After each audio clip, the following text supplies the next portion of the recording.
Mas que gostoso ser visitante na igreja. De 6 em 6 meses eu passo por aqui, dou uma pregadinha e vou embora. Mas a alegria é muito grande, ela não pode ser traduzida em palavras. No final do texto que eu vou pregar, no final do capítulo 9, eu não vou chegar até lá, mas no final do capítulo 9 de 2 Coríntios, diz assim: graças a Deus pelo dom inefável. Vocês sabem o que quer dizer inefável, né? Alguém um dia me disse, eu sei, mas não sei falar o que é. Se é isso mesmo. Inefável é inefalável. É aquilo que não se pode descrever. E o dom inefável é o Senhor Jesus Cristo. Não se pode descrever o que é, quem é, não se pode descrever o que é, nem a razão ou a natureza da nossa relação com Jesus. Nestes anos todos, eu venho aprendendo dia a dia o que é estar com o Senhor Jesus. E uma parte que descreve esta comunhão, que descreve o estar com o Senhor Jesus, que descreve os momentos de adoração, de louvor, os momentos de oração, são os momentos com os irmãos. Eu estava no hospital e recebi algumas visitas de jovens de 8 a 80 anos. Mas a primeira visita que eles fizeram, a Beth chorou copiosamente, porque ela queria estar reunindo com os irmãos. Eu não. Eu escondi o meu rosto no lençol para ninguém ver que eu não estava chorando. E enganei bem, pensaram que eu estivesse chorando. Eu estava escondendo a glória que se ia. Recebi a visita de crianças. Uma das crianças foi me perguntar coisas da fé, coisas de teologia. Dois dos outros que foram me visitar, eu fiquei com medo que pulassem do 23º andar. Estavam tão acesos, e eu que não podia nem andar, fiquei agradecendo a Deus, porque eu dizia para e Deus dizia pula. É assim que Deus nos faz crescer. É gostoso estar aqui com os irmãos. Eu sou grato a Deus pelo coração dos irmãos. Escolhi este texto de 2 aos Coríntios, capítulo 8, versículos 1 a 5,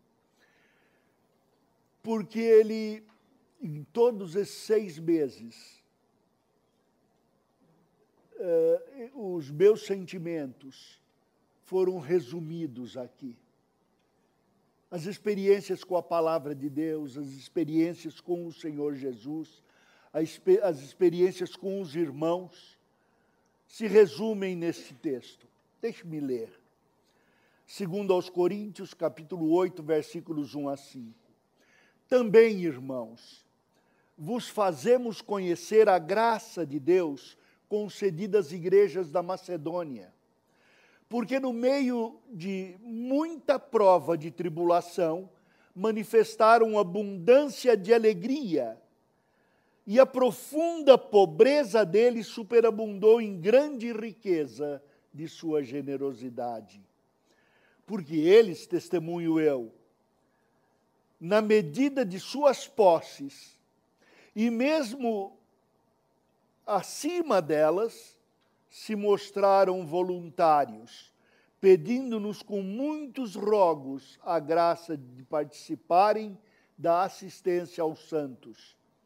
E não somente fizeram como nós esperávamos, mas também deram-se a si mesmos, primeiro ao Senhor, depois a nós, pela vontade de Deus.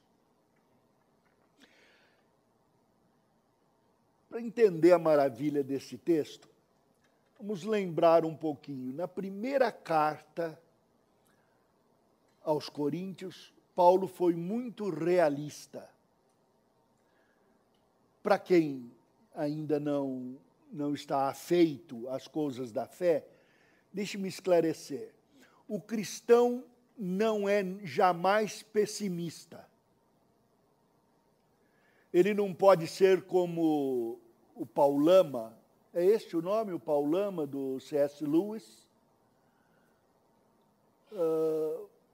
Os que leem coisas do Evangelho vão lembrar C.S. Lewis descrevendo o Paulama, que dizia: tudo está errado, não vai dar certo, não há mais salvação, não há mais jeito, até a China já deu errado, o Brasil não vai mais para frente com o governo que está, ai de mim que votei errado na última eleição.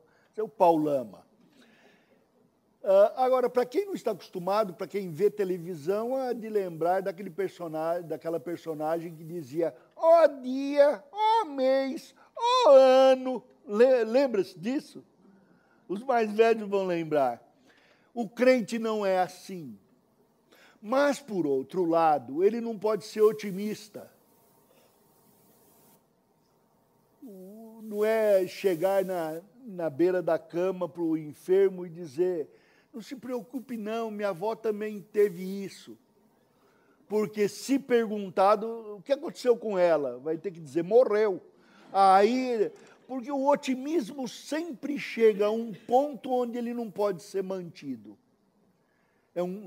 Ambos, pessimismo e otimismo, são românticos. Eles não têm base. Mas então vou dizer, e o pensamento cristão, qual é que é? O cristão, ele é realista com esperança. O mal existe, o pecado existe.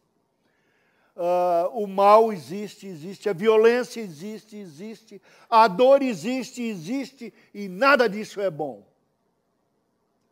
Mas existe a esperança do Deus que provê para a nossa necessidade, do Deus que atua no meio do problema para nos trazer a salvação. Há remédio para a dor. E é disso que é feito o movimento cristão. O apóstolo São Paulo era gente como a gente.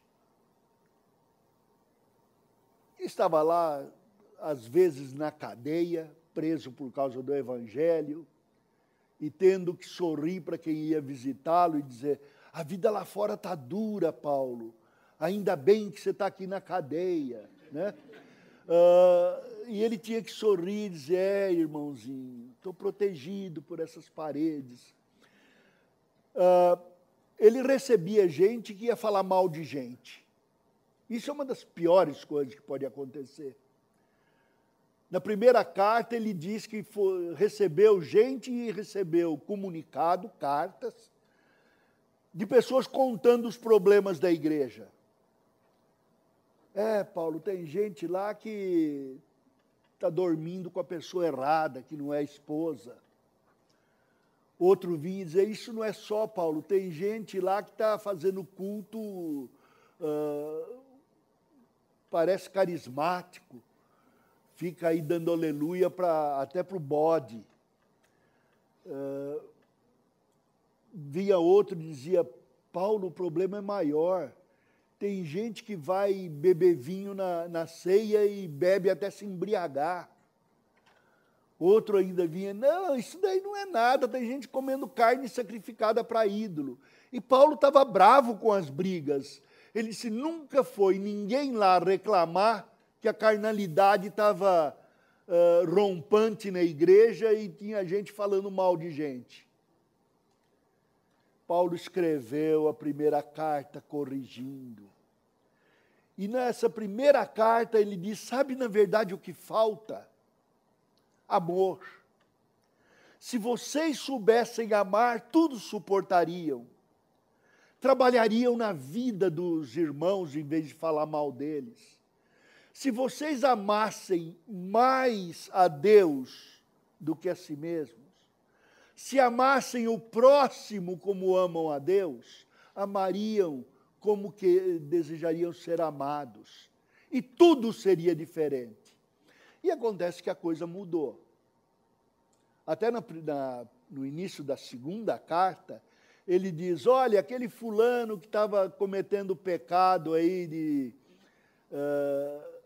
de dormir com a própria madrasta, ele está arrependido, perdoa-o, dá um abraço nele, um abraço tão apertado que ele saiba que ele nunca saiu do nosso coração.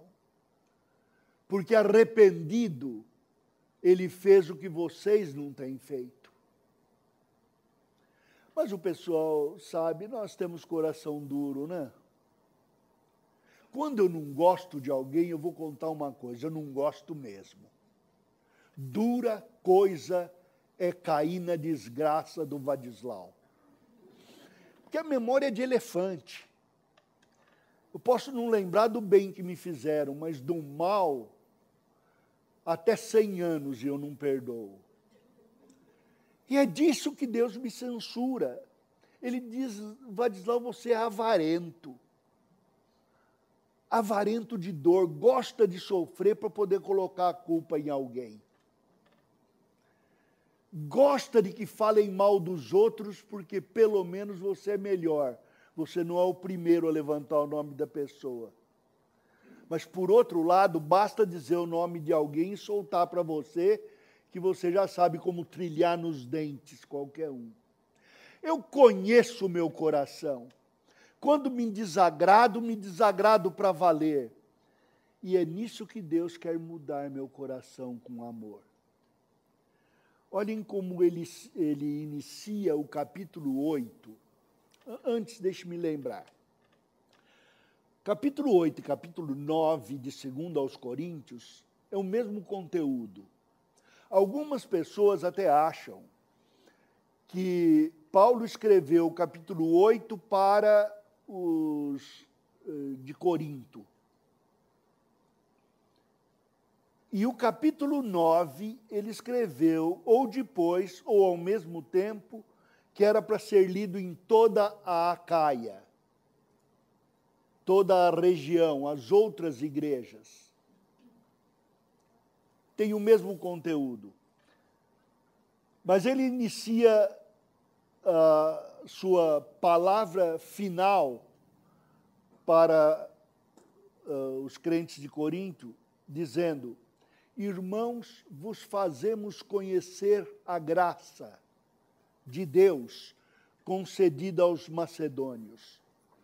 Se você for dar uma lida e procurar algumas palavras aqui, vão verificar que Paulo repete muito a palavra graça. Nem sempre a mesma palavra no original. Ele usa sinônimos. Mas essas palavras que ele usa estão falando de amor, da alegria provocada pelo amor, do contentamento com o amor de Deus, da salvação obtida em Jesus Cristo, do plano de Deus para a nossa santificação, o que Ele quer que seja. E ligada a esta palavra graça, ele vai repetir alguns superlativos. Por exemplo, profunda dor. Ele não está falando de dor de machucar o dedo quando vai pregar com um martelo na parede, erra o prego e acerta a unha. Ele não está falando daquela unha encravada. Ele não está falando do mal de que não gostaram da feijoada que eu fiz. Está falando de dores profundas, de pessoas que vivem dores que dizem insuportáveis e só as suportam porque um amor maior fortalece, um amor maior dá força para prosseguir. Ele vai falar também de superabundância. Abundância já é exagero. Abundância já é extravasar de alguma coisa. Superabundância é é mais do que isso. É não só o que extravasa no meu coração, mas aquilo que ainda enche o seu coração. Não só é a água que extravasa no meu copo, mas aquela que enche o seu copo e sobra para você dar a alguém mais. E é neste clima que ele vem de uma realidade de pecado para uma realidade de ação de Deus na salvação do pecado. Ele diz: quero que vocês conheçam a graça de Deus concedida às igrejas da Macedônia, porque no meio de muita prova de tribulação, manifestaram abundância de alegria.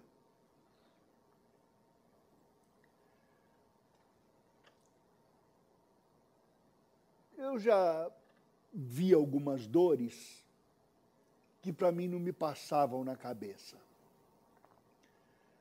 Me ocorreu lembrar, dizem que velho se sente velho quando começa a lembrar de 70 anos atrás e não de 7 dias, né?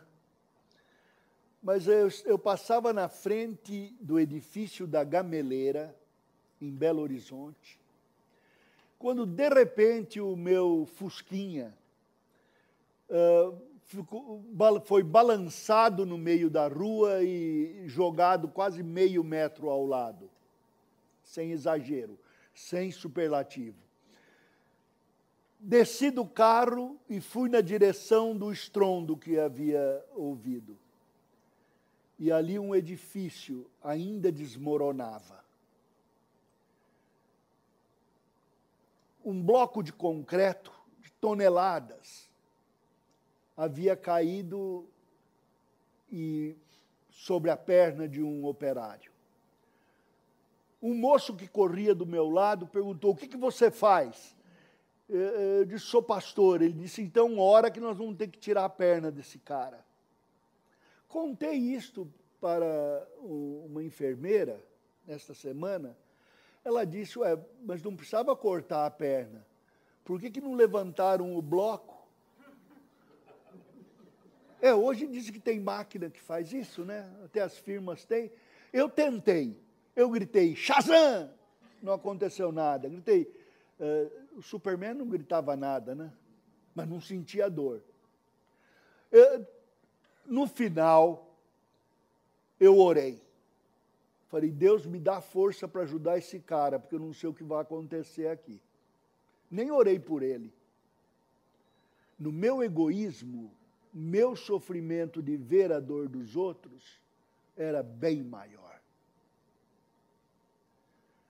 Pois a pessoa que estava ali do meu lado era o médico residente, e nós queimamos uma lâmina de cortar aço. Ele fez lá um torniquete, eu segurei no pescoço, ele até teve que dizer: ó, o torniquete é na perna, não no pescoço. Segurando o homem, e o retiramos dali, foi direto para uma ambulância que havia chegado, foi ao hospital. Aquilo é dor. Me lembro também de uma mulher que levei para o hospital, estava dando à luz. Eu não sei porque gritava tanto, vai que era para me atrapalhar. Eu não sei se é verdade que dói. Pode ser que, porque o homem não pode sentir, e elas finjam. Mas os gritos eram tantos que eu parei o carro e fui ver o que acontecia. Estava nascendo. E eu tive de pôr em prática coisa que eu havia aprendido, mas não tinha oportunidade de praticar. Eu auxiliei no parto. Não me chamem de parteira, é parteiro ou curioso. Levei ao hospital depois disso. Beth e eu fomos viajar. Quando regressei, recebi uma visita da mãe, levando a criança. Pastor, olha, eu vim trazer para o senhor conhecer. Esta é a Vadisleia. Oh, meu Deus! Eu que gosto tanto que pessoas me amem, tinha ali uma futura inimiga. Ela nunca ia gostar de mim. Graças a Deus puseram também um outro nome, Andressa, que eu me apressei a chamar Andressinho, Andressinho. Dor sentida na carne, ainda é dor que se pode suportar. Na alma é onde parece que vamos perder tudo.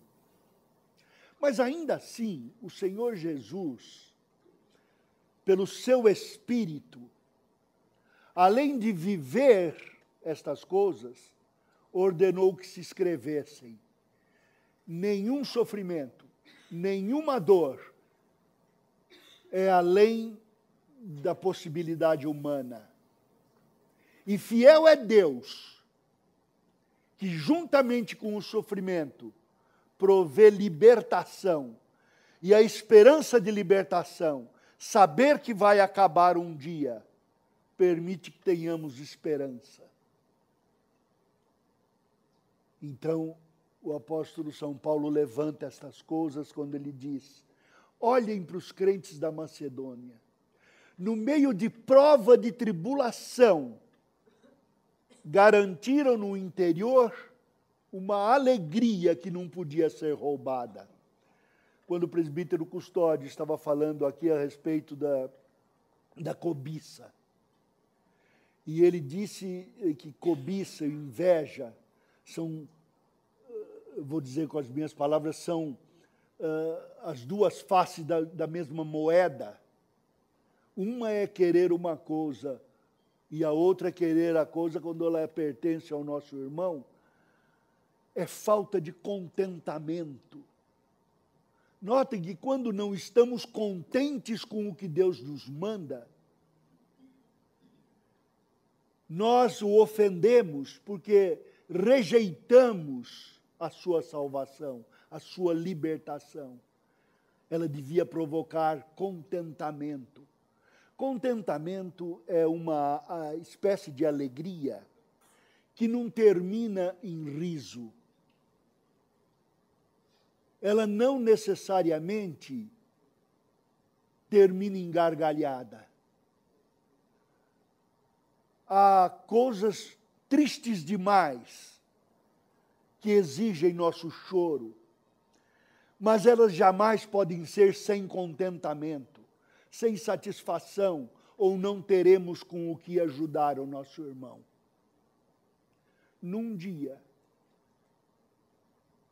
em que intensa dor estava tomando as minhas costas, eu não podia senão chorar. Perguntei a alguém: e você como está? A pessoa não me respondeu, mas chorou comigo. E eu soube que aquela dor era maior que a minha. Travou minha boca, mas liberou meu coração diante de Deus. Eu disse: Senhor, obrigado, porque Tu me permites sentir na minha carne um pedacinho desta dor na alma. E porque Deus me permitiu sofrer junto com o meu irmão, eu fui trazido de uma sensação de ser abjeto, de ser inútil, de homem jogado na cama e completamente dependente, para um ser sensível ao meu irmão, sensível à sua dor. Poder sentir o que sofre meu irmão é o que me faz humano. Hoje em dia o ser humano está tão desprezado. Me contavam os netos que alguns seguidores de um partido político aí estavam bravos porque um caminhão de porcos havia tombado, e porque eles diziam que o que devia ter sido tombado é um caminhão de gente. Porco é melhor que gente. Deus nos tira deste sentimento desse sentimento de ira, de raiva dos outros, desejo de morte, para um desejo de vida.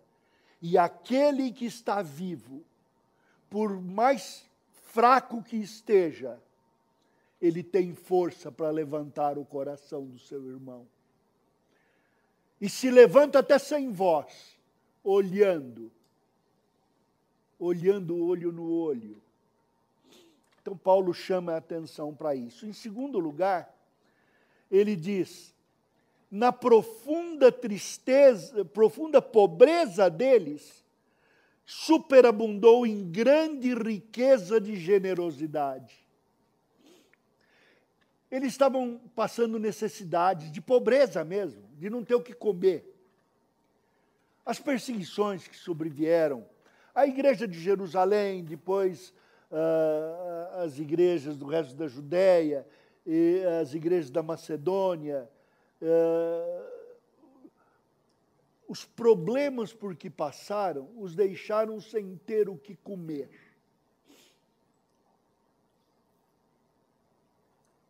Há um poema que diz, vocês nunca souberam que é tempestade na vida de um homem e nem saberão, é a seca tostando, é a seca rompendo, é o mato tostando e virando carvão, é a gente ter sede e não ter água para matar a sede do boi sofredor.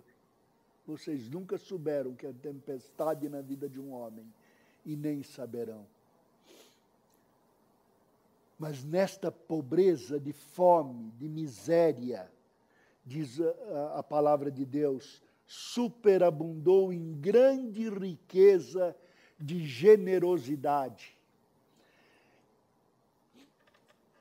Digamos assim, a necessidade é permitida por Deus para que haja simpatia com a dor do outro e haja amor. E somente a dor e a falta é que traz uma noção da necessidade. Eu não sei qual é a minha necessidade, nem a sua.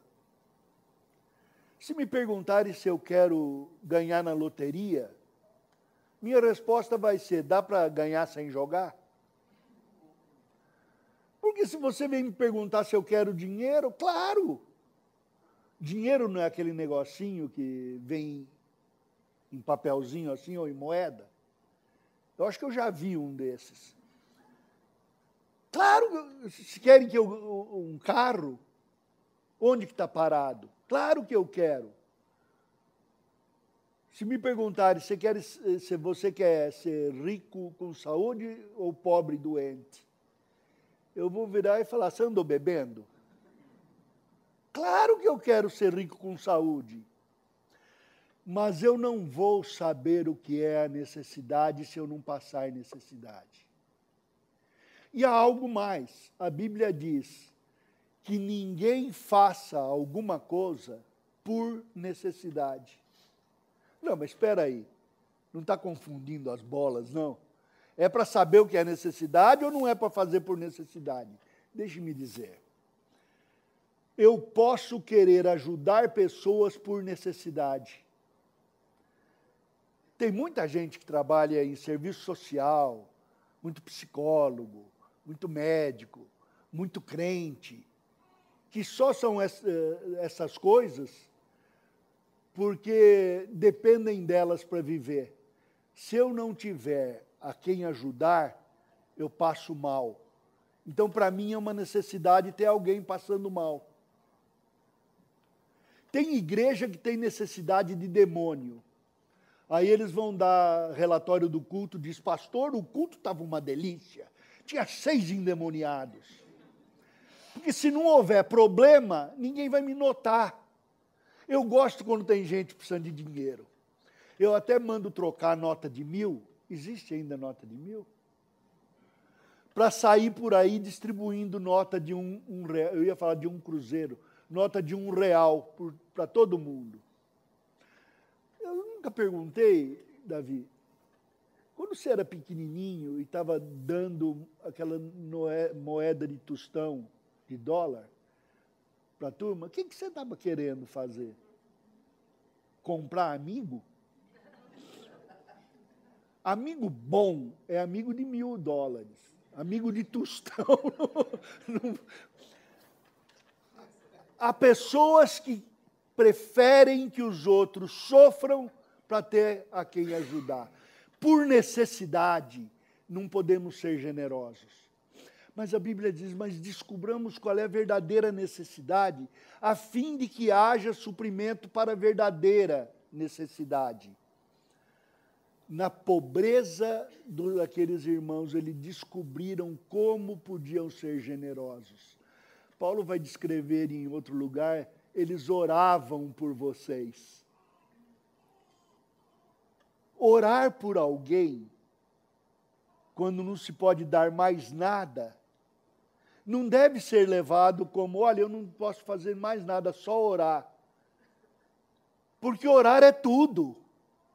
Falar com Deus, que pode resolver o problema, é tudo. Levar alguém a falar com Deus é tudo. Porque Deus é o suprimento para a nossa necessidade. Então Paulo diz, porque eu dou testemunho de que ele, na medida da sua posse, ou mais do que podiam, se mostraram voluntários e pediram para participar. Notem aqui, eu posso querer ser generoso porque a Bíblia manda. Eu contribuo para a manutenção da igreja porque a Bíblia manda. Está claro. Se a Bíblia não mandasse, se a Bíblia mandasse eu dar 3 pulinhos, eu que creio na Bíblia dar 3 pulinhos. Não tem um lugar que ele dá 3 pulinhos e... quando perde alguma coisa lá no sul, né? Dá 3 pulinhos. Se a Bíblia mandasse eu cantar bem alto, eu cantaria bem alto. Vocês teriam que aguentar o desafinado, mas... A Bíblia diz que eu devo contribuir de coração, com alegria. Mas, olhem o que Paulo diz. Não vos falo na forma de mandamento, porque quem cumpre o dever ainda não aprendeu nem a verdadeira necessidade, nem a verdadeira generosidade. Não vos falo na forma de mandamento.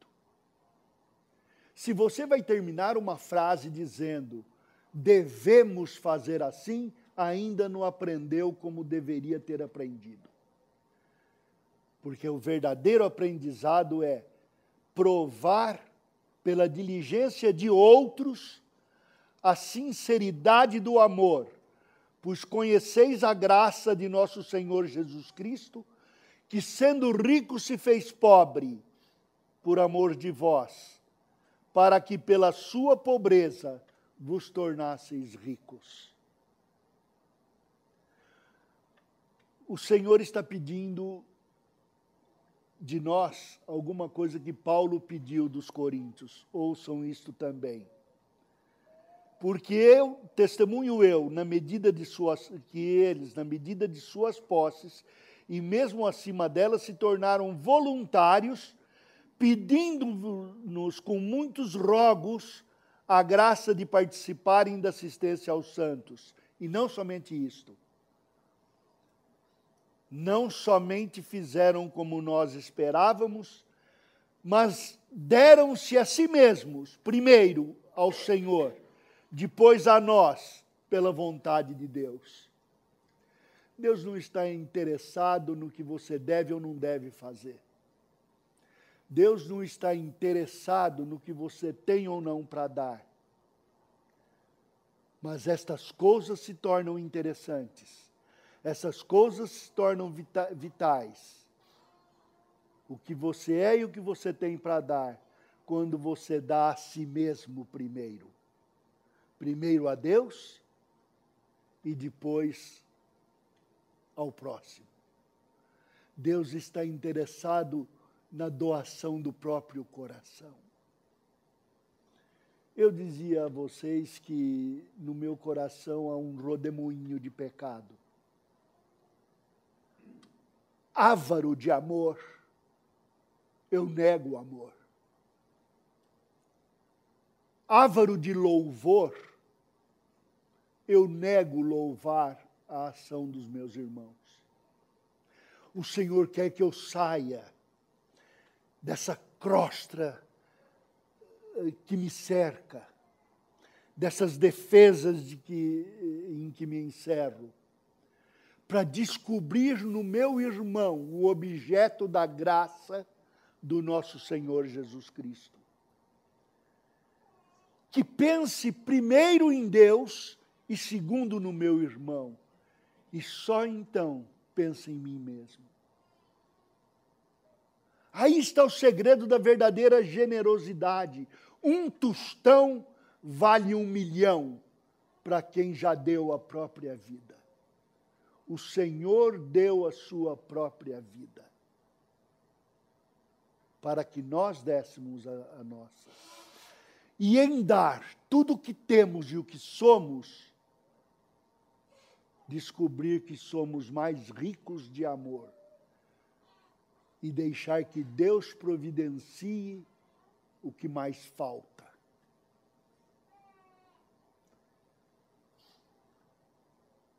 Tornando prático para terminar, se já não é prático o bastante.